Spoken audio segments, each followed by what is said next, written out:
Hace un año, en este mismo congreso, la pregunta era ¿qué está pasando en la Tierra?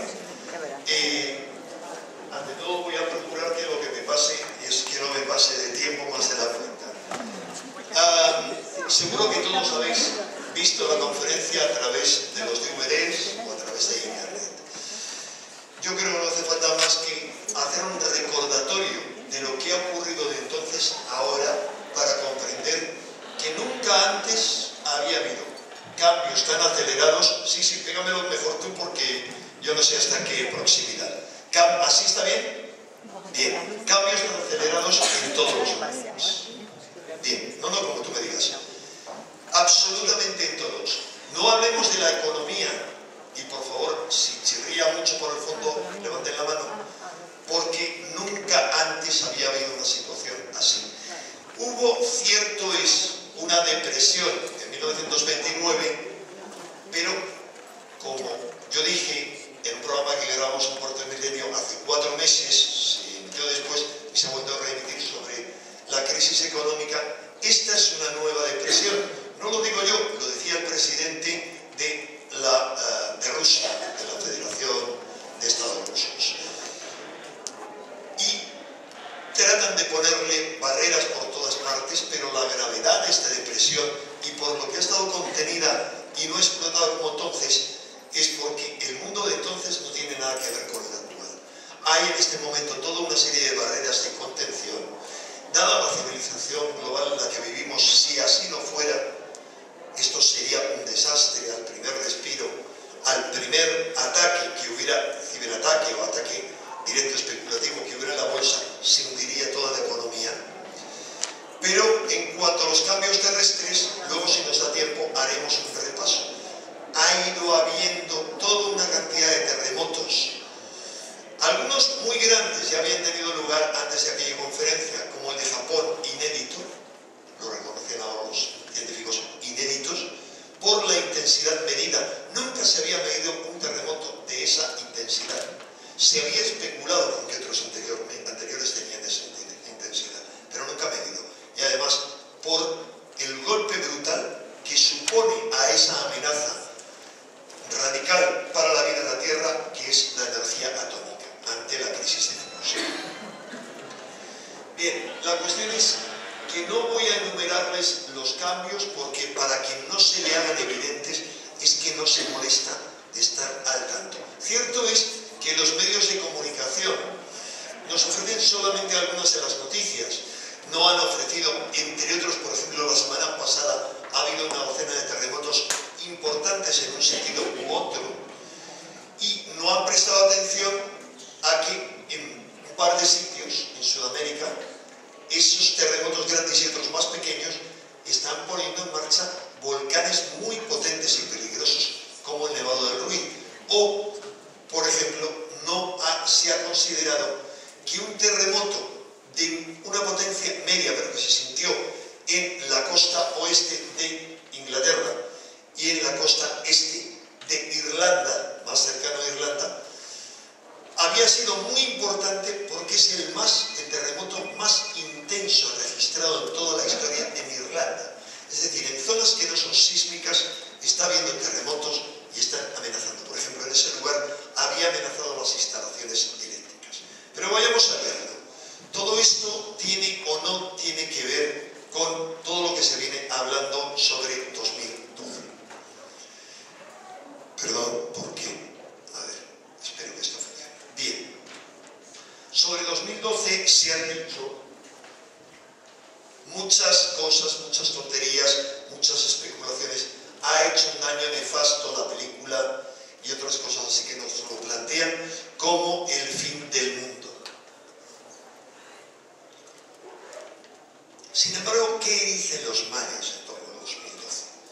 Digan lo que digan los mayas, se descubra lo que se descubra, los medios de comunicación, en una maniobra de manipulación no consciente, sino que pertenece a su inercia, es decir, por mi conocimiento de cerca de los medios de comunicación o por mi conocimiento de cerca de muchas áreas del sistema establecido en el que vivimos y cómo funcionan.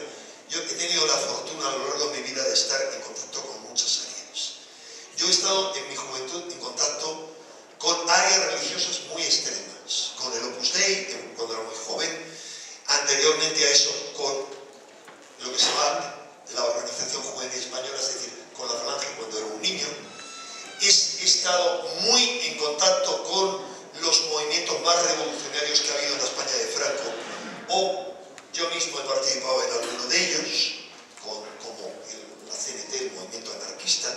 En algún momento publicaré las fotos en la contraportada de diarios como Diario 16 o en la portada de otros, en las que se me ve eso, porque hay mucha gente que me considera especulativo, vendido al sistema, lo que fuera. Les decía que al conocer muy de cerca el sistema en todos los sentidos, porque he tenido la fortuna de ser miembro de escuelas iniciáticas, pero he estado en sociedades secretas que no son la masonería, para nada, gracias a Dios, he roto con ellas y me ha costado lo mío, pero conozco los mecanismos, conozco las piezas, diferentes piezas de rompecabezas del engranaje.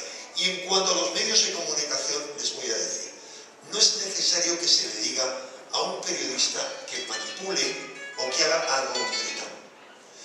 No es necesario que se le diga a un político o a cualquier otro, no, porque ya hay una inercia, hay una programación y una metaprogramación de cómo funciona la metaprogramación, es lo que va más allá de la programación. Los seres humanos tenemos una programación, pero tenemos una metaprogramación como humanidad. Es decir, tenemos una forma mental común a la humanidad, de tal forma que toda la humanidad se mueve con una serie de patrones, arquetipos, funcionamientos, pero tenemos luego formas mentales menores. Hay una forma mental propia de la civilización occidental, hay una forma mental española, por mucho que uno sea catalán, vasco, no importa, está ya, y desde luego si tiene más de, ha nacido después del año 75, está metido en esos patrones, y hay formas mentales vasca, madrileña, e incluso de barrios, de familias. Pero bien, cuando hablaba de una metaprogramación última, hay diferentes capas, es como una cebolla. Y hay cosas que están prohibidas, que es imposible. En la metaprogramación se nos ha dicho, se nos marca que no tenemos poder personal, que no somos capaces de, voy a hablar de las cosas más simples, leer el pensamiento, comunicarnos con el pensamiento con los demás, adelantarnos a hechos futuros en cuanto a una herramienta de protección, es decir, cuando hay una amenaza no la podemos percibir, que no somos capaces de modificar la materia, que no somos capaces de toda otra serie de cosas así. Ejercemos eso en la medida en la que forma parte de los patrones que se escapan a la prohibición. Por ejemplo, es normal que nos podamos comunicar alguno con nuestras madres. Como decía mi madre, que en paz descanse, que era enemiga acérrima de estos temas, cuando yo la llamaba, ella cogía el teléfono y me decía, ¿qué quieres, Quique o Enrique? Depende de las épocas. O al revés, yo llamaba a ella y decía, dime mamá, le decía, ¿ves telepatía? Me decía, no, amor de madre, porque así se interpreta y es aceptable. El psicoanalista tiene un rapport con el paciente y gracias a ese rapport, que es indispensable, hay una comunicación telepática. Entra dentro de lo aceptable. A otras profesiones es inaceptable que hagan ciertas cosas. Pues les decía que los periodistas no hace falta darles órdenes. No hablo de los periodistas en general porque yo soy uno más, y hay mucho periodista, luchador, guerrero, cada uno en su ámbito, honesto, que va más allá. Pero yo me encuentro con muchas redacciones de mi revista, de otras revistas paralelas, de programas de radio, de televisión, y salvo las figuras que ustedes conocen, me encuentro con demasiados compañeros que les planteo algo, aunque sean investigadores, y me dicen, ¡qué locura! La única locura es no estar abierto. No se está abierto. Y para los medios de comunicación hablar de ciertas cosas es cosa de locos. Así que si lo hacen, solo hacen como cosa de locos o lo que puede llamar la atención. Entonces, ¿qué ocurre? Se ha encontrado dice un chiste, ¿no? Es que, ¿por qué termina en 2012? O sea, ¿por qué termina el calendario en 2012? El calendario maya en diciembre, lo vamos a explicar luego brevemente. Antes les quiero hablar de una de esas noticias, la última que se ha dado. Hace menos de un mes, díganme quién lo ha leído en la prensa, se dijo que habían encontrado un calendario maya según el cual el mundo no acababa ahora, porque duraba mucho tiempo más. ¿Pueden levantar la mano? Bien. Entonces, voy a acercarme esto más para no tener que chillar. Voy a explicarles en qué consiste eso. Eso consiste en que los periodistas agarran un descubrimiento muy reciente y, bueno, cuentan la cosa que les parece más divertida, la cuentan mal en lugar de lo asombroso que es el descubrimiento. Sobre todo, lo asombroso que de los 3 descubrimientos que tenemos que apuntan a que en los cuales está el 21 de diciembre del 2012, uno se ha hecho ahora mismo y otro se ha revelado este año. Anteriormente solo teníamos las telas 6 de Tortuguero, solo una referencia. Ustedes podrán pensar, o alguien me diría, hombre, como ahora está de moda lo descubrir. No, porque este descubrimiento, les cuento cómo se hizo. Se hizo de forma totalmente azarosa.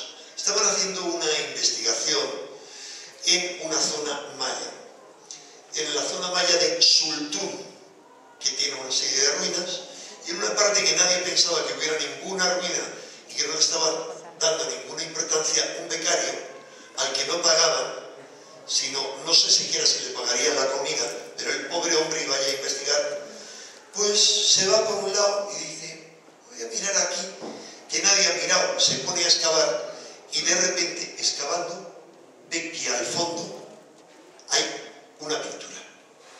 Llama a sus jefes y empiezan a excavar y descubren que no solo hay una pintura, sino que hay, esto ya es descubierto, la habitación donde están estas pinturas. Imagínense, toda esa montaña era sin más una montaña a la que nadie prestaba atención. Y ahí al fondo están las pinturas. Les enseño algunas de las muchas fotos, no he podido cargar más, de cómo estaba por dentro. Poco a poco lo van arreglando. En este momento calculan que como mucho habrán descubierto el 10%, y otros hablaban hace menos de un mes del 1%. Ahí tienen la primera pintura restaurada con una de las investigadoras. El anterior es curioso, se llama el doctor, así textual, Saturno. ¿Quién sabe de astrología? ¿Quién sabe suficiente de astrología? Por favor, levantad un poco más el brazo. Yo no sé mucho, pero vale. Sabréis la importancia que tiene en este momento Saturno. Revolucionaria. Bueno, menos que Plutón, pero es curioso. En este mes, justo antes de que se inicie el gran pasaje que vamos a ver brevemente luego, el gran pasaje hacia la alineación virtual entre el centro de la galaxia, el Sol y la Tierra, se produce el máximo cuando lo anuncian los mayas, en el fin del quinto Sol, en el fin de la quinta cuenta larga. Es en un momento en el cual vamos a ir, pero ya los pasillos hacia la alineación han comenzado este 6 de junio, en la madrugada, con la alineación o el pasaje, digamos el tránsito de Venus por la parte superior del Sol. Ahí se ha iniciado. Venus tenía importancia radical. Cualquiera que quiera verlo lo podrá leer en mi muro de Facebook, en una nota, pero tenía una importancia radical también, le daban la importancia de que si una guerra se iniciaba en un tránsito de, digamos, de este tipo, que será promedio una vez cada siglo,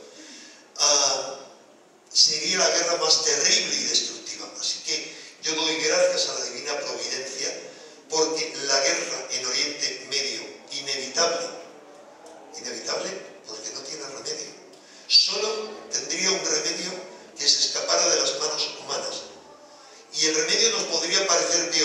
solo si hubiera una serie de compulsiones y cataclismos en la tierra que no hicieran oportuno empezar la guerra a unos o a otros, sería posible. ¿Por qué es inevitable? Porque tenemos por un lado al mesianismo radical, fanático, mesianismo de Irán, que no solo espera la llegada de su Mesías, el 12º imán, el Mahdi, sino que ha nacido ya, es pequeño solamente, y van a cometer un error si lo sacan a relucir este año. Y el presidente Ahmadinejad no solo es un adepto al Mahdi, pertenece a un gran grupo que son los que preparan la venida del Mahdi, y hay un ejército de 100.000 personas, de golpe, 100.000 soldados dispuestos a morir por el Mahdi antes de que aparezca, y 1 millón de personas que en el momento en que aparezca harán como los anteriores, firmarán un documento por el cual van a morir e irán siempre con su sudario blanco puesto, vayan donde vayan. Personas que son más occidentales que muchos de los que estamos aquí, porque no son moros los persas, sino son arios. Y ya lo han dicho y lo han advertido y lo han repetido. En el momento en que se ataque Siria, cosa que se iba a hacer esta semana pasada, ellos se considerarán atacados porque saben que ellos son los siguientes. Y eso lo publicaron hace como unos 8 meses en un libro que hicieron 1 millón de copias, que se llama Los 6 últimos meses.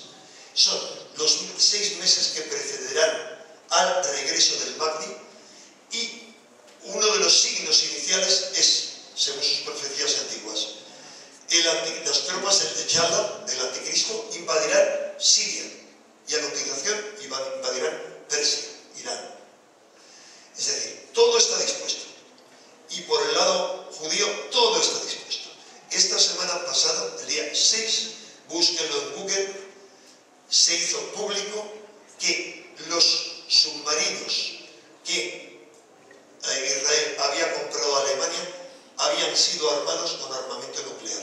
Búsquenlo en Google, submarinos israelíes, lo van a leer. Es decir, armados con armamento nuclear. Y por supuesto, algunos de ellos ya dentro del Golfo Pérsico, dispuestos a sacudir, a golpear a Irán. Algún otro por el mar Mediterráneo. Bien, les decía que en estas situaciones, explico, se ha iniciado ya el pasaje, siento ser tan crudo. Otra cosa es qué podemos hacer nosotros, es distinto, y por si no lo puedo contar, está en mi muro de Facebook, en la nota 6. ¿Qué actitud podemos tener? La actitud de guerreros, que sabemos que cosas de ese tipo vienen y que las debemos ver en un nivel de positividad alto, en otro nivel, en otro piso, desde otro piso, y dispuestos a verlos como una película, porque son los pasos que nosotros los humanos hemos hecho necesarios para la transición hacia una nueva era, hacia un nuevo ciclo de 6 soles. Bien, sigamos. Les decía entonces que ese es el tránsito. Y ahí aparecen en ese lugar en Sultur personajes como este, cuyo simbolismo nos llevaría muchísimo tiempo a tocar, pero hay algo mucho más anómalo y que rompe de forma radical toda la historia de la arqueología oficial, digamos, mesoamericana. Aparecen unos personajes negros, que podría haber muchas interpretaciones, pero fíjense en sus gorros, y que tienen mucho que ver con eso, porque tienen que ver, son los iniciadores los que les han dado el conocimiento.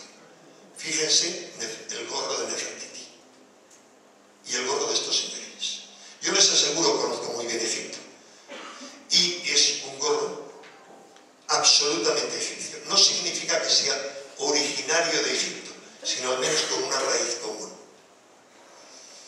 Bien, la cuestión es que lo que se dice es que estos son, además de estas pinturas, había unos glifos que son indiscutiblemente cifras del calendario maya. Ahí tienen algunas de ellas.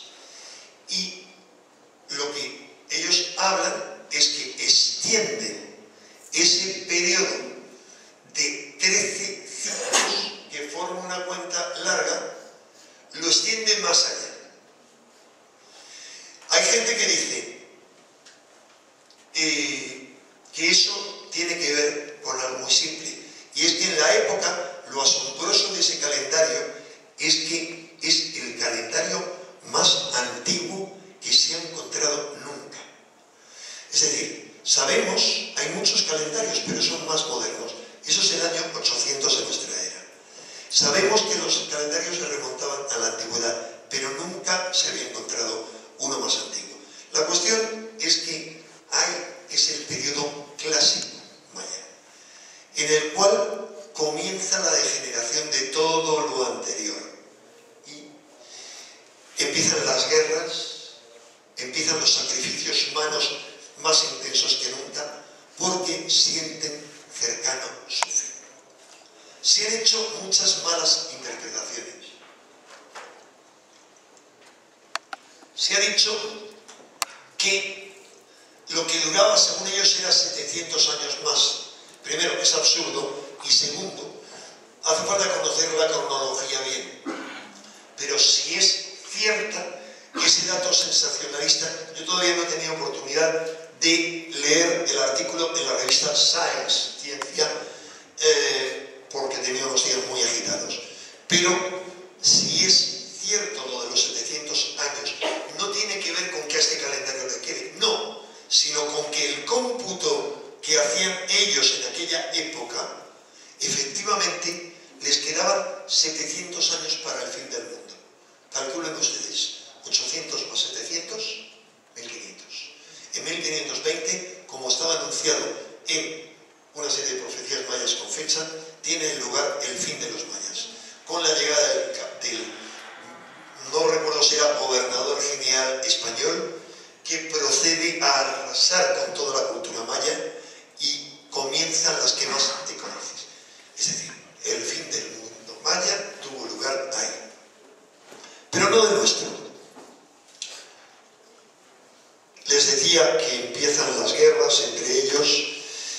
Bien, la cuestión es que todo eso, y perdón que vaya dando saltos por el problema que ha habido con que se han borrado 60 diapositivas, antes por el problema del ordenador, estamos ahora en un momento sumamente importante. Ese momento sumamente importante en el que han tenido lugar dos de las revelaciones de las tres que tenemos arqueológicas referentes a 2012, porque antes de esa época los arqueólogos decían, qué chorrada, si 2012 solo se menciona en las telas 6 de Tortuguero. Comenzó el año pasado con una ceremonia colectiva el 21 de marzo, en la que miles de personas acompañaron a una ceremonia pública en la que una guardiana de la tradición y otra serie de guardianes, no es ahora, a otras, pero en esa, potenciando con la energía colectiva, desde una creencia que yo comparto con ellos y que es fascinante. Ahora que he recibido, lo vamos a publicar en el próximo número del Año Cero, o hay un dossier de 23 páginas con documentación en exclusiva de esto que les he enseñado y de las revelaciones que han hecho los guardianes de la tradición de México, de Guatemala, mayas, aztecas, olmecas, chichimecas. Es el principio, vamos a dar más. ¿Por qué las han hecho para Año Cero? Primero, porque quienes se las han pedido son dos miembros de la tradición, dos iniciados, José Antonio Iniesta, que es un español, y Carmen de la Torre, que es una maya. Y porque ellos han visto y han seguido la trayectoria de la revista que se vende en México más que en España, y mis propias intervenciones que están en YouTube, y han considerado que sí, era la vía de empezar a dar todo lo que saben. Y en resumen, ellos lo que dicen es, como no he podido meter las fotografías, pero lo van a ver, que sí, ellos no quieren hacerlo público, que todo se ha confundido y que van a esperar para las grandes revelaciones a cuando acabe el circo mediático de 2012. Es decir, a partir del 21 de diciembre, ahí empezarán a dar revelaciones.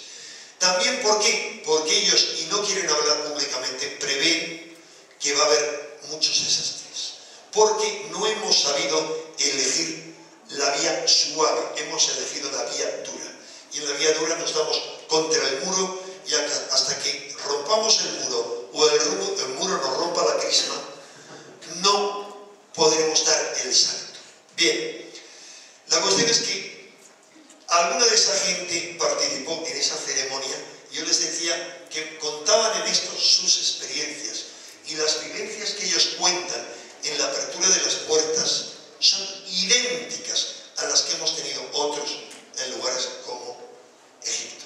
Y no ha habido comunicación previa.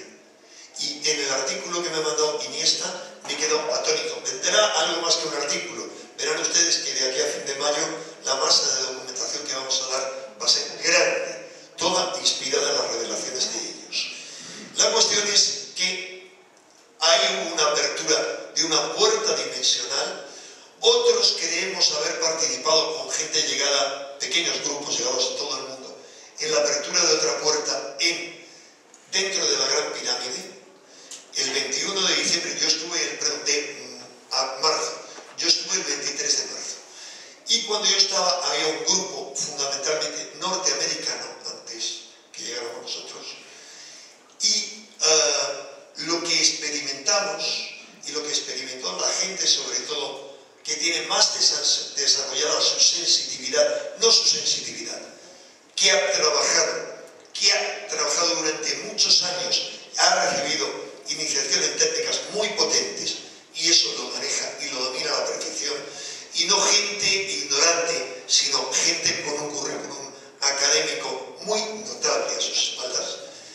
Lo que vieron era la apertura de esa puerta y un tipo de seres idénticos a los que están viendo los chamanes de Mesoamérica, que descendían, seres de luz, seres alados, y seres desde luego que no van a aterrizar con el platillo volante en ningún sitio, ni nos van a decir por dónde tenemos que ir, nos van a apoyar a otro nivel. Lo fascinante es que yo les doy mi palabra de honor, que me quedé no atónito, gratamente sorprendido. ¿Alguien sabe quién es este señor? Que levante la mano. José Argüelles es quien ha divulgado la revelación de 2012 y sus seguidores más cercanos lo conocen de muchas maneras, lo conocen como Pacal, en identificación al rey Pacal, al astronauta de Palenque.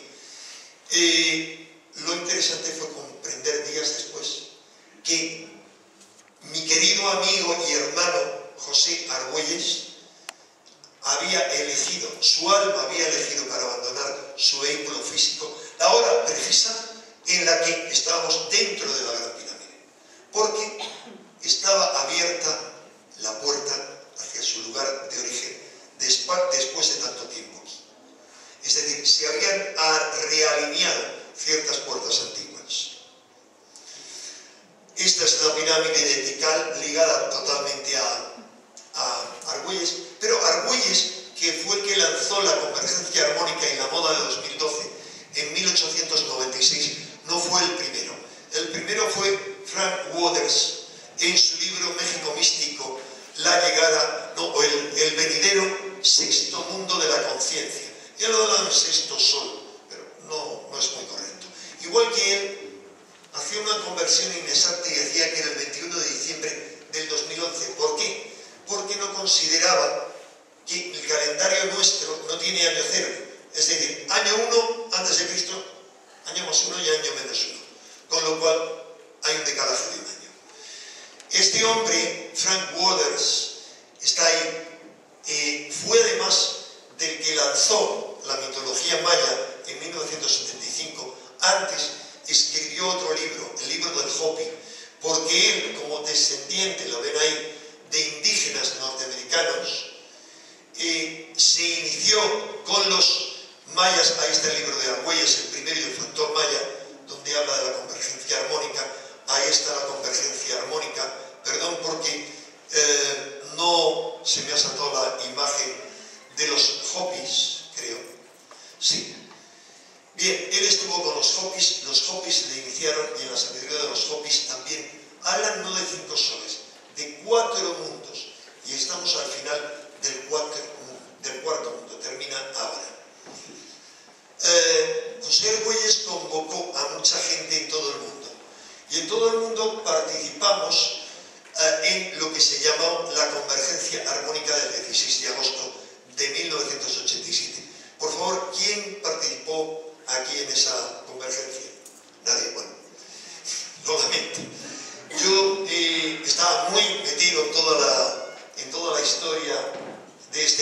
tiempo y participé no en el Arco Iris, habrán oído hablar de la comunidad del Arco Iris, bueno, Emilio Fila convocó dentro de poco una reunión, con los que yo tenía una muy buena relación, pero participé aquí en Madrid con otra gente. Se trataba de sintonizarnos para dar comienzo al periodo de aceleración que culminaría en 2012. No puedo meterme a analizar los dos periodos que consisten. Son 13 meses que van hacia un momento especial, que es el eclipse del 11 de agosto de 1989, muchos lo recordarán. Ahí hay 9 meses de embarazo hasta el alineamiento de planetas de mayo del 2000, y desde mayo del 2000 hay otros 13 años con unos meses justamente hasta 2013. Algo se me ha escapado, algo no funciona, pero bueno, es que no. Hay otro individuo que empezó a hablar de eso, y es Terence McKenna, un gran antropólogo que murió desafortunadamente y que tras unas experiencias con la ayahuasca en Sudamérica, él vivió con los indígenas, tuvieron él y su hermano una serie de visiones que, combinándolas con el I Ching, le permitieron comprender que la humanidad estaba en un proceso de aceleración brutal que culminaba a finales de 2012. Así que él habló de eso también. Y él, no recuerdo cómo se llamaba lo que. Aquí tienen un mapa para que se den una idea de lo que es el mundo maya. Comprende eso. Abajo de Palenque, que lo tienen ustedes a su izquierda, están los dos puntos de los que vamos a hablar: Tortuguero y Comalcalco, que es donde, aquí tienen Palenque a la izquierda, es donde se han encontrado las dos referencias a 2012. Luego tienen a la izquierda Tikal, que es otro centro importante, y en Guatemala, al sur de Tikal, es donde se ha hecho este último descubrimiento de Xultu. Ahí ese es el epicentro de todo. Y curiosamente es el punto preciso de la X que forman América del Norte y América del Sur. Y eso es una clave importante, porque la emergencia de la nueva humanidad, según un montón de factores, no el simbolismo sino los ciclos, debería iniciarse en América, con la unión del norte y del sur, pero los iniciados que pusieron en marcha los planes de revolución en el norte y del sur, algunos de ellos traicionaron primero la revolución del sur, fue traicionada. No voy a decir por qué, porque esto lo va a ver mucha gente en América y seguro que me lincharían al llegar, pero no tienen más que estudiar su historia. Y es quién entregó a quien inició la revolución en América. ¿Quién lo entregó a los españoles? En Norteamérica, por supuesto, hubo toda una serie de traiciones que no lograron llevar al establecimiento del imperio del mal previsto, que era el imperio del Círculo Dorado. Eso causó la guerra de secesión, etc., pero han torcido el proyecto americano, que está ya no se puede poner en cauce de ninguna manera. Pero ahí es donde tiene que empezar.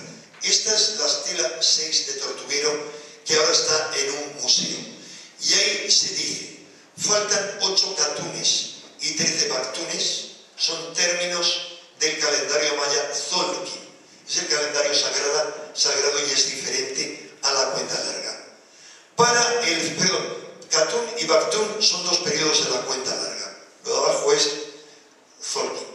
Para el fin del Bactún 13, que es ahora en diciembre, el Bactún 13. El día 4 Ajab, tercero de Canquín, eso es otro calendario distinto, el calendario sagrado Tzolkin. Y cuando uno cuenta el fin del Bactún 13,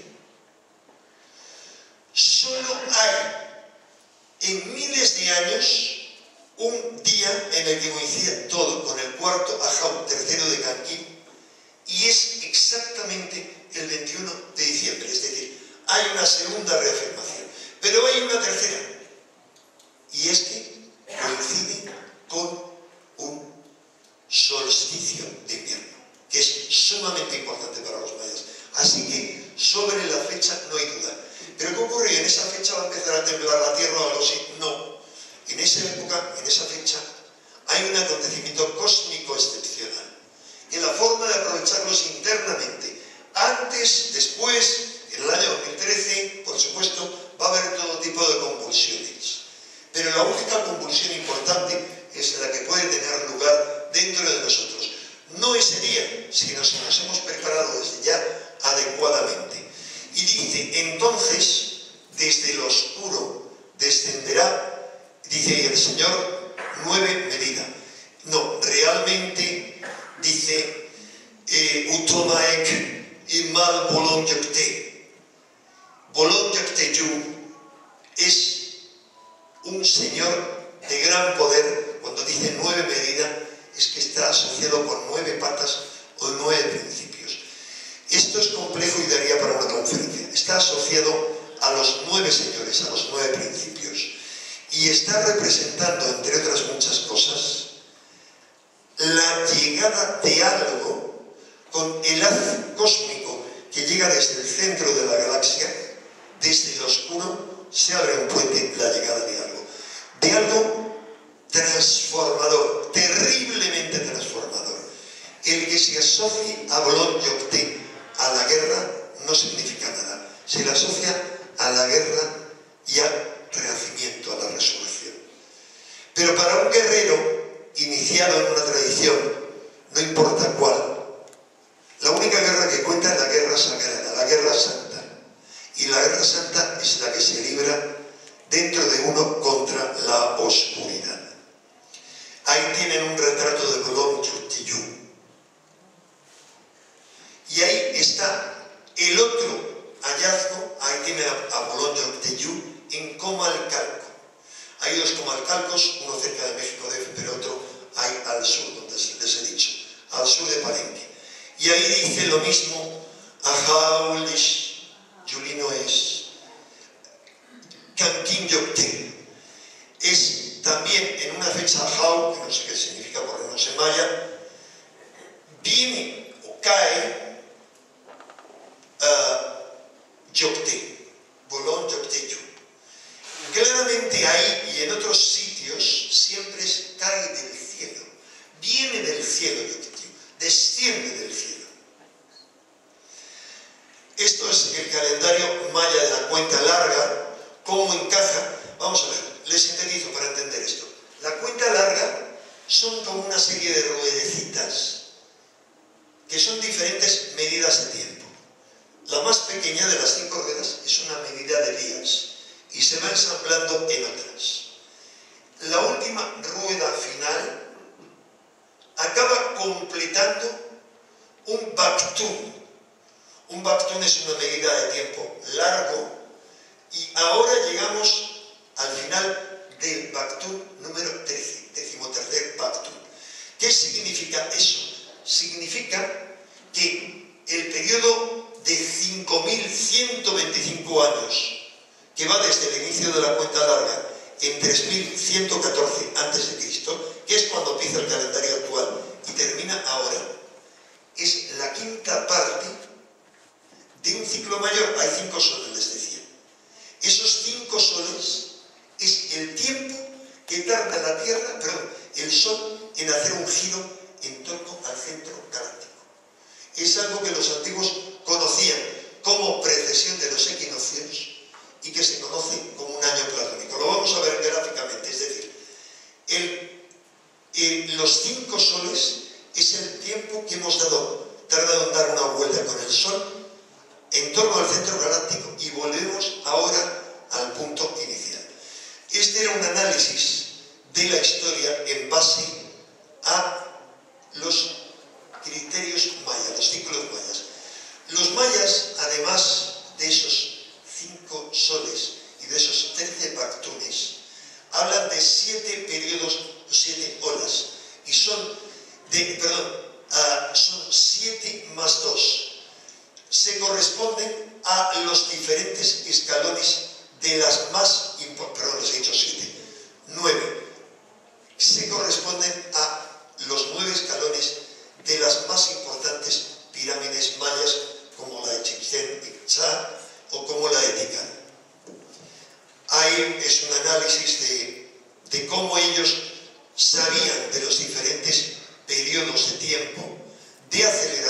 tiempo, según el análisis de la cosmogonía maya, en este momento, paralelamente, estamos llegando al final del primer escalón, del segundo escalón, del tercero, cuarto, quinto, sexto, séptimo, octavo, y hemos iniciado el noveno.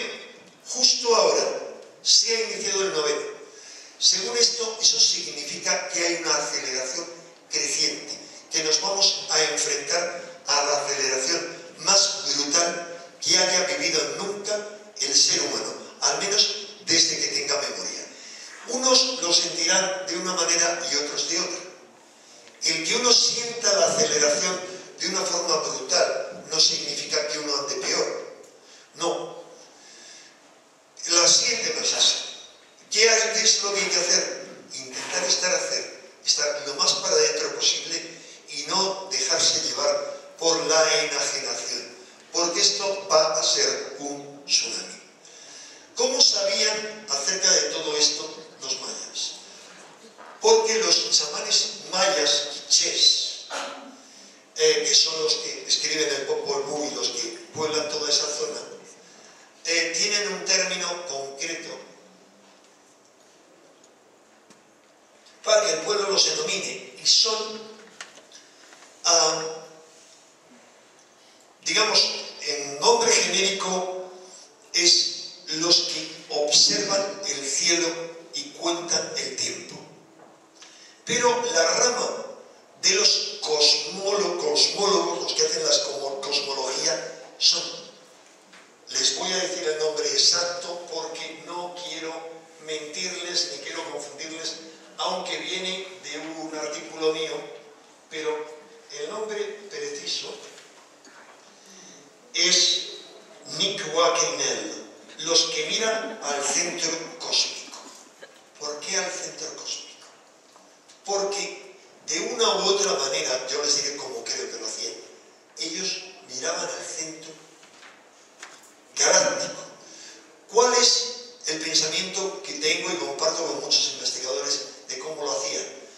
Porque a través de estados alterados de conciencia eran capaces de viajar a través del espacio-tiempo, pero sobre todo del espacio, e introducirse por ese corredor, no me atrevería a llamarlo agujero negro ni nada similar, que conduce al centro de la galaxia. Y por eso tenían este conocimiento. Tenían edificios dedicados expresamente a eso, como el Caracol, el observatorio del Caracol de Chichén Itzá. Bien, todo eso lo habían aprendido de un pueblo anterior, que eran los olmecas. Olmecas, que como verán en esta y otras historias, son negroides. Es decir, había un pueblo negroide. Hay algunos que especulan con que los toltecas tenían ese conocimiento, pero vamos, y los toltecas tienen rasgos curiosos. Pero lo que nos dicen en sus textos es que es heredado de los olmecas. Y lo que nos revelan hoy los guardianes de la tradición olmeca y maya, que tienen diferencias en la interpretación, nos revela un guardián de la tradición olmeca, nos dice que ahora están hermanados, pero cada uno con su tradición, que para ellos no, para ellos, para los olmecas, cuando acaba este periodo y empieza la gran transformación, es justo el día 6, en la alineación con Venus. ¿Cuál es mi interpretación? Honestamente, Dios me libre, puedo meter la pata, pero yo tengo que decirles lo que creo. Creo que era tan marcada la importancia del 6 de junio en las tradiciones antiguas que ellos creyeron que era ese el final. Pero realmente es un periodo que va hasta donde marca el calendario maya, que es el único bien preciso. Y hay algo más importante que no me voy a extender con ello, porque en año 0 van a encontrar un artículo sobre ello, y es: el centro de la revelación maya es Izapa. Izapa es un santuario fantástico. Ahí tenemos a su principal estudioso, John Mayor Jenkins. Sus libros lamentablemente están en inglés, y que cada una de sus estelas es fantástica, porque lo van a ver en esa resumen que damos, porque reconstruyen, ahí tienen fue a comienzos de nuestra era, y ahí empezó a gestarse la cosmogonía. En torno a Izapa encontramos todas las referencias a la cuenta larga, no a esta fecha, a la cuenta larga. Y cree John Maynard Jenkins que la cuenta larga se genera ahí. Ahí tienen algunas cosas, pero hay algo mucho más interesante, perdón, porque ahí no me ha dado tiempo a meter más imágenes. Lo interesante es cuando analizamos toda una serie de imágenes y de configuraciones que se dan en Izapa, vemos todo un par de niveles de enseñanza. Hay muchos. Un nivel de enseñanza se ve como los grandes dioses de la mitología maya que está en el Popol Vuh combaten. Eso es un nivel. ¿Qué significa a nivel psicológico? Les voy a dar un ejemplo. Ahí se ve cómo el malo, 7 Huacpu, corta la cabeza a uno Unazpu, que es el dios padre, y luego tienen que venirle a vengarle los gemelos. Todo lo que se reconstruye ahí es la historia de 7 Huacpu, que es un dios maléfico, pero que es la representación absoluta y precisa es un gobernante, y es el gobernante del mal, del ego, la materialidad absoluta, lo opuesto al amor, el poder, es la representación total del hombre moderno y del sistema establecido. Y lo que se resume de toda esa cosmogonía es que en este momento, llega el momento en que a nivel individual y colectivo, llega el momento de la entrega, el sacrificio. El sacrificio no es la muerte, sino entregarse, soltarse, rendirse. Uno tiene que rendir el ego si no quiere verse sometido a un proceso de destrucción, para dejar paso de nuevo a a la esencia espiritual, a la parte divina. Esa es un poco la síntesis del mensaje. Y a nivel colectivo lo mismo. En la medida en la que nuestra civilización se resista más a rendirse, a entregarse, a sacrificarse, ese sacrificio le vendrá dado por la fuerza. Bueno, para ir terminando, les sintetizo, ese es el alineamiento que se da a fin de este año. En el Popol Vuh está, lo encuentran en internet, si lo quieren leer, está descrita la existencia de los 5 soles anteriores y cómo las 5 humanidades, las 4 humanidades, fueron destruidas. Y uno dice, mitologías. Pero qué curioso, cuando empieza la 5ª humanidad, los hombres de maíz que somos nosotros, los hombres del 5.º sol, 3114 a.C. Es cuando comienza la civilización oficial que conocemos. Sumer, no el Sumer de ahora, que están locos, que están haciendo descubrimientos, esa sería materia para otra conferencia, de hace 20.000, 30.000, 40.000 años. Acaban de retrotraer las pinturas, algunas pinturas de Altamira y otras de varios otros puntos también de España, 20.000 años antes. Es asombroso. Pero les decía que ahí cuenta todo. ¿Y qué ocurre? Que se destruye y empieza otra civilización. ¿Cómo? De la nada. Sabemos que la civilización sumeria y también la civilización egipcia del comienzo era mucho más asombrosa que la que luego viene. No, primero hay un periodo de preparación y se empieza la reconstrucción. ¿Por qué? Porque hay restos de la sabiduría anterior que se han salvado en las arcas, se han salvado del diluvio. Curiosamente, en aproximadamente 3110, es cuando comienza el Kali Yuga, o edad oscura hindú. ¿Por qué? ¿Por qué lo sabemos? Porque es el momento de la muerte de Krishna. Bien, hay se ve cómo cada civilización es destruida o por un diluvio o por fuego caído del cielo. Nos arroja luz importante también a este respecto el calendario azteca, pero más en la línea de los Hopis, hablándonos de los 4 mundos que están representados ahí, como están representados en Tiahuanaco, en la Puerta del Sol de Tiahuanaco. Estos son los Hopis con los que había convivido Frank Waters. Y ¿quién ha visto la película, el documental maravilloso Coyanesquatsi? ¿Pueden levantar la mano? Poquitos. No sé si está en internet, pero búsquenlo. Coyanesquatsi, con música de Philip Glass, fue un documental que nos conmovió mucho hace ya, pues en los años 70, y significa vida en desequilibrio. Y todo comienza con la foto de arriba, en una pared llena de petroglifos, Hopis, donde está la predicción que conduce hacia el tiempo futuro. Están los 4 mundos y hay una palabra inscrita que es como final de esa predicción: vida Coyanesquatsi, vida en desequilibrio. Y va marcando en esa piedra como cuando los cielos estén cubiertos por una red de telaraña, decían entonces la red eléctrica, no, hay otras redes de telarañas más positivas por un lado y terribles por otro. Es decir, para bien y para mal, como es un bisturí, que son internet, los teléfonos móviles y la red de telecomunicaciones. Son redes reales que cualquier visionario, cualquier chamán es capaz de percibir, porque son redes electromagnéticas. Coinciden en eso todos los chamanes, por ejemplo, estos iniciados Queros,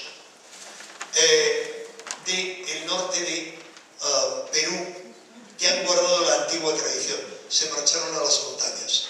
Y ellos hablan del próximo advenimiento de, perdón, no recuerdo ahora cómo es el nombre, pero les diré, Pachacuti. El Pachacuti es como la inversión de la Tierra, el giro de la Tierra, pero es como todo se vuelve boca abajo. Y ellos dicen que va a llegar el Pachacuti. No solo ellos, el presidente de Brasil, Evo Morales, que bueno, saben que está muy en relación con ellas, también habla del Pachacuti. Hay algunos que interpretan eso, lo tienen ahí, Pachacuti, en uno de los textos copiados cuando entraron los españoles.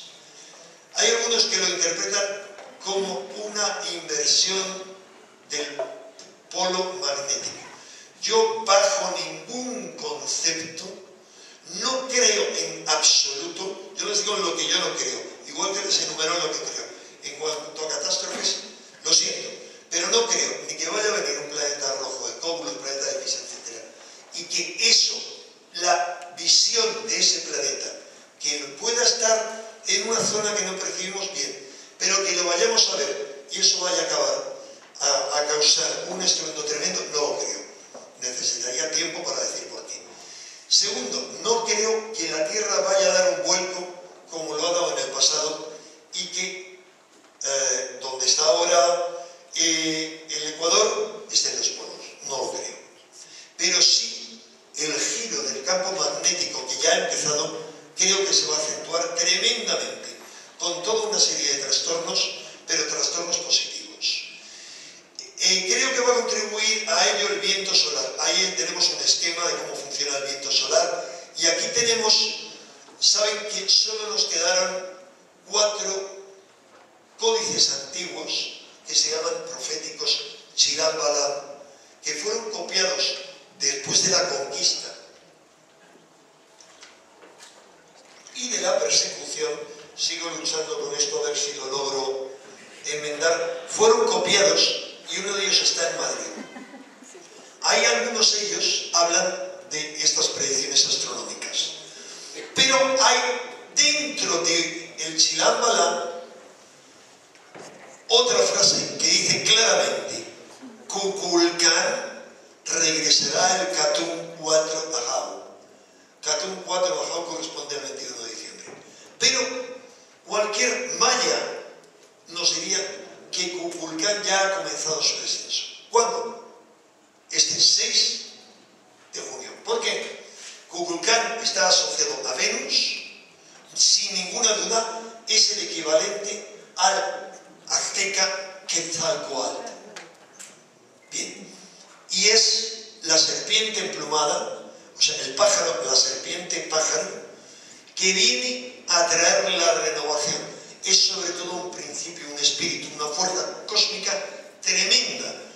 Desde el punto de vista de la creencia que compartimos todos quienes estamos en esas tradiciones, o como yo, que no tengo nada que ver, pero iniciado en la tradición egipcia, es el momento excepcional para los guerreros para incorporar una fuerza imbatible, acaudillados por la fuerza de Kukulcán. No vamos a derrocar el sistema, solo anunciamos el derrumbe inevitable del sistema, algo que no entienden lamentablemente el 99,99% de la gente. Cuando yo hablo del sistema en la televisión, el sistema no es la derecha, no es el capitalismo, no, el sistema es algo más amplio. Tiene una mano izquierda, tiene una mano derecha en lo político, dedos extrema derecha y extrema izquierda, vale, pero es el sistema, todo está dentro del sistema. El sistema es más allá, es todas las mentiras que nos han contado y que nos siguen contando. Eso ha de ser derrumbado e inevitablemente será derrumbado. ¿Cuánto tiempo nos durará? No lo sé. La alineación a título orientativo no acaba el año que viene. A título orientativo, el cálculo aproximado es hasta finales de 2016. Ahora, ¿cuánto tiempo va a llevar el tiempo de la disolución, desde mi punto de vista, de este sistema actual y la puesta en marcha definitiva de uno nuevo que tomará los elementos de este sistema actual que considere útiles y no venenosos? No lo sé, pero sí creo profundamente, porque esa visión la comparto con otra gente en todo el mundo, que dentro de 100 años la Tierra no se parecerá en nada a lo que es ahora. Y será realmente, habrá emergido de forma definitiva una nueva edad de oro. Eso lo dicen todas las tradiciones sin excepción. Después de la edad oscura viene siempre una edad de oro. Bueno, ahí tienen algunos de los que hacen revelaciones con sus rituales que están haciendo ahora. Quiero ir muy por encima. Estas son algunas de las cosas que ocurrieron el año pasado, inéditas. La ciudad de Fénix siendo cubierta por una tormenta, muchísimas cosas en pleno verano que ocurrieron, inundaciones. Todo les puede dar terremotos, les puede dar una visión de todo lo que ha ocurrido. Está siendo provocado por la naturaleza o en ocasiones por el hombre, a través de sistemas como HAARP y sobre todo de algo tan mortífero, ignorado como son los chemtrails, que es tremendamente más venenoso que cualquier otra cosa. Lo antepongo como mucho a HAARP y a otros medios. Pero, ¿por qué? Porque en la cúspide del sistema, que es como una pirámide de los escalones más altos, hay seres y hay hombres muy poderosos que prefieren la destrucción y quedarse con un 1% a no el cambio. Esta es la realidad. Bien, todo eso obedece a la actividad del Sol. Estoy avanzando un poco para que entiendan el tema solar, lo hablamos el año pasado, cómo puede afectar una gran tormenta solar a todas las comunicaciones, pero es más, recientemente científicos japoneses han dicho que la tormenta que se conoce como el evento Carrington, que tuvo lugar hace 1 siglo y medio, que lo pueden buscar en Wikipedia, la tormenta solar de 1859, que se pone como ejemplo, tras observar lo que está ocurriendo en otros planetas, eso ni mucho menos puede ser el mayor nivel de tormenta solar. Es decir, puede haber tormentas solares de una devastación total de nuestra civilización tecnológica. Búsquenlo en inglés o en español, Japón, hace ya bastantes meses.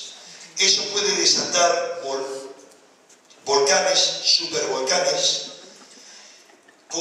cubriendo el cielo de la Tierra de cenizas, y algunos investigadores suponen que todo esto obedece también a que el sistema solar hace tiempo, como este científico ruso Dmitriev y todos sus colegas, es un gran científico astrofísico planetario, que la Tierra se está desplazando con el sistema solar y hemos entrado en una zona del cosmos de máximas perturbaciones, como nunca antes se habían conocido.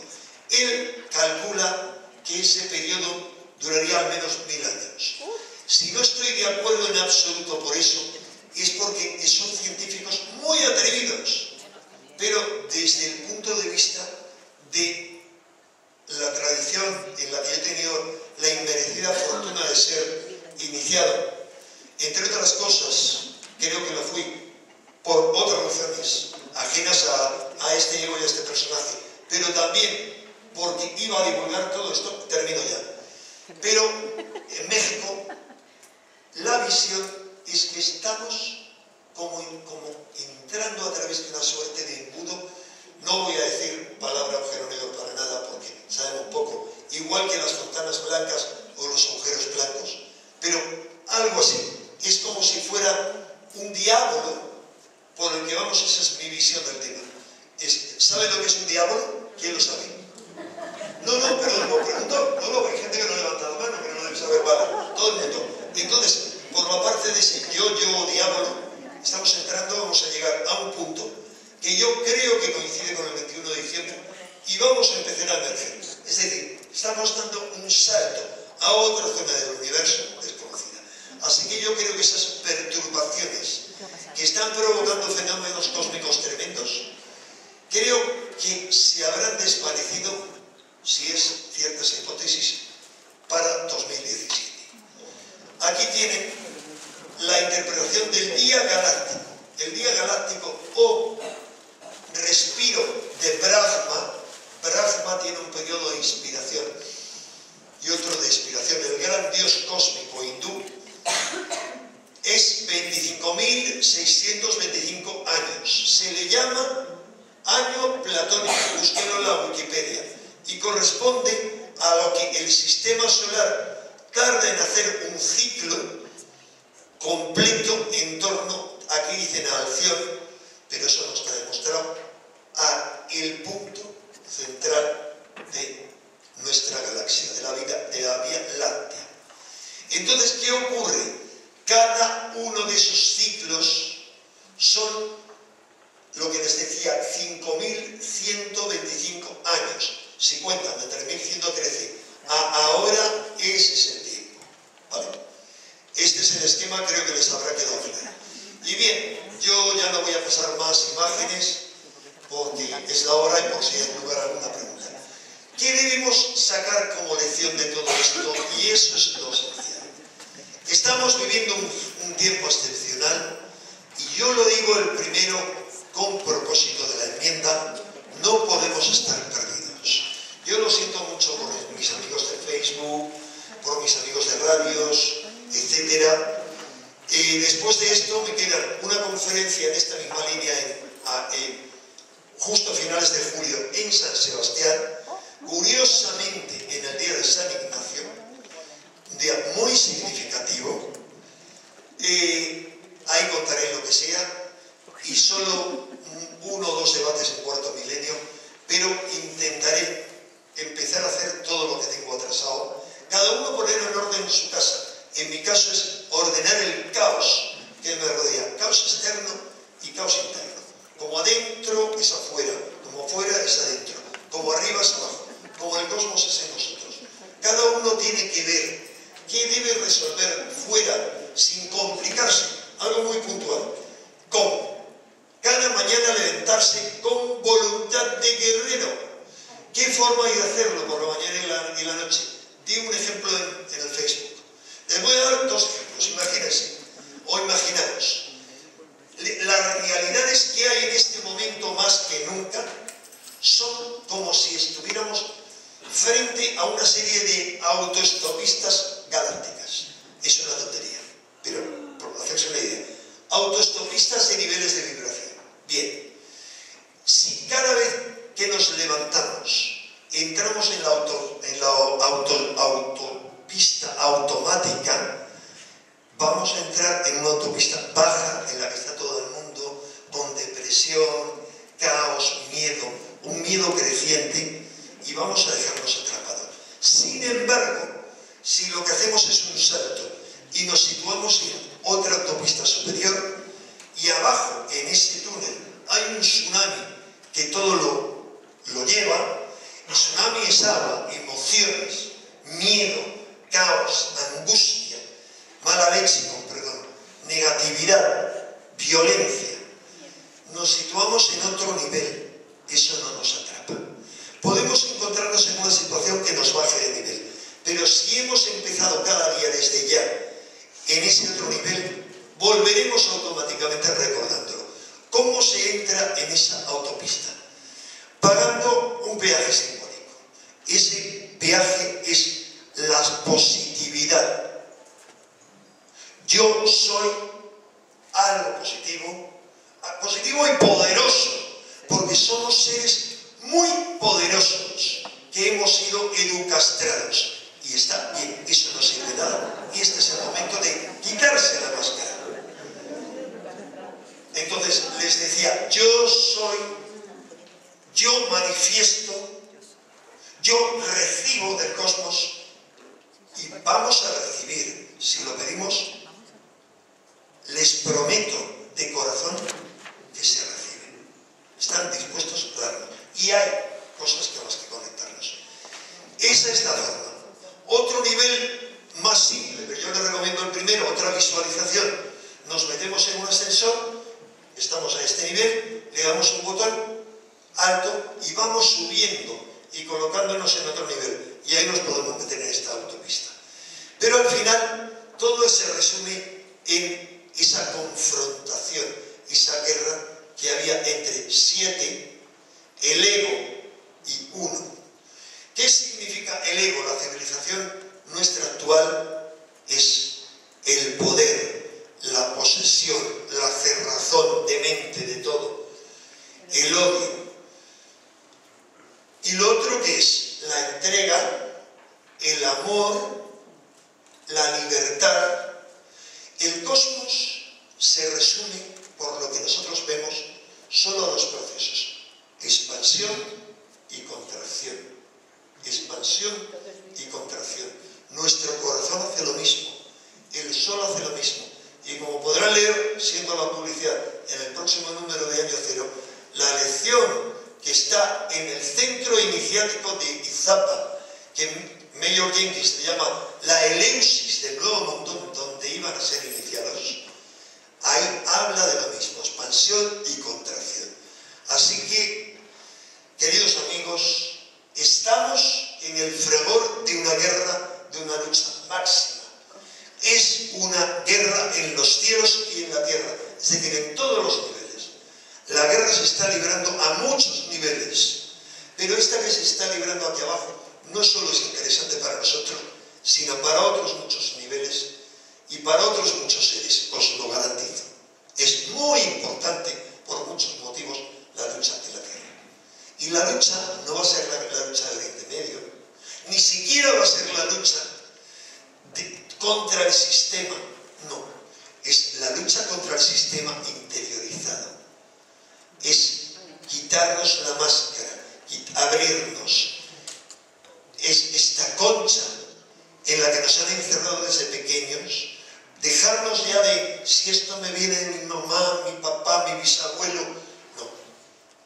Soy poderoso y este es el momento. Tengo una fuerza superior a la nuclear, es una alegoría a mi alcance, y puedo abrir la concha.